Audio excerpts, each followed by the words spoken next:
بسم اللہ الرحمن الرحیم۔ حضرت علی رضی اللہ تعالی عنہ نے فرمایا، میری 5 باتیں ہمیشہ یاد رکھنا، بہت کامیاب ہو جاؤ گے۔ پہلی بات، اللہ تعالیٰ کے علاوہ کسی سے کوئی امید نہ رکھنا، کیونکہ اللہ پاک کے علاوہ کوئی ذات نہیں جو کہ تمہاری امیدوں کو پورا کر سکے۔ دوسری بات، اپنے گناہوں کے علاوہ کسی چیز سے نہیں ڈرنا، کہ کل کو جب اپنے اللہ کے سامنے پیش جاؤ گے تو اللہ کو کیا منہ دکھاؤ گے۔ اس لیے ہر وقت یہ خوف اپنے دل میں رکھو کہ کوئی گناہ تم سے سرزد نہ ہو، اور جو گناہ ہو چکے ان پر اللہ پاک سے استغفار کرتے رہو۔ تیسری بات یہ ہے کہ اگر تم میں سے کوئی ایسی بات پوچھی جائے جس کا تمہیں علم نہ ہو تو یہ کہتے مت شرمانا کہ میں نہیں جانتا۔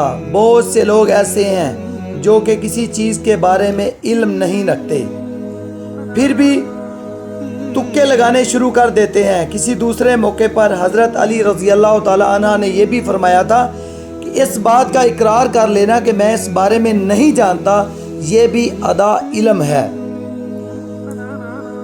اور چوتھی بات یہ ہے کہ جس بات کا تمہیں علم نہ ہو تو اس کے بارے میں علم حاصل کرنے کی کوشش کرو۔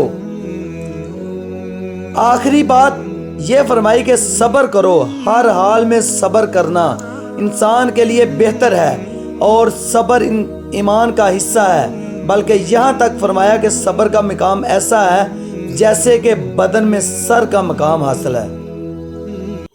معلوم ہوا کہ صبر کے مقام کا ایمان کے ساتھ بڑا گہرا تعلق ہے، اس لیے ہمیں چاہیے کہ صبر کا دامن کبھی بھی ہاتھ سے جانے نہ دے۔ ان لوگوں پر اعتبار کرو جو تمہاری 3 باتیں بانپ سکیں: تمہاری ہنسی میں پوشیدہ تمہارا درد، تمہارے غصے میں تمہارا پیار، تمہاری خاموشی میں پوشیدہ تمہاری وجہ۔ جہاں آپ کی عزت نہ ہو وہاں مت جایا کرو، وہاں کھانا چاہے آپ کو سونے کی پلیٹ میں یا چاندی کے چمچ میں ہی کیوں نہ پیش کیا جائے۔ صرف 2 لوگ مقدر والے ہوتے ہیں، ایک وہ جنہیں وفادار دوست ملتے ہیں، اور دوسرا جن کے ساتھ مائیں کی دعائیں ہوتی ہیں۔ ماں کی دعا جنت کی ہوا۔ مشکلات ہمیشہ بہترین لوگوں کے حصے میں آتی ہیں، کیونکہ وہ اس کو بہتر طریقے سے انجام دینے کی صلاحیت رکھتے ہیں۔ جب تمہارے پاس رزق تمہاری ضروریات سے زیادہ ہو تو فوراً سمجھ جانا یہ کسی کا حق ہے جو تمہارے پاس اس کی امانت ہے۔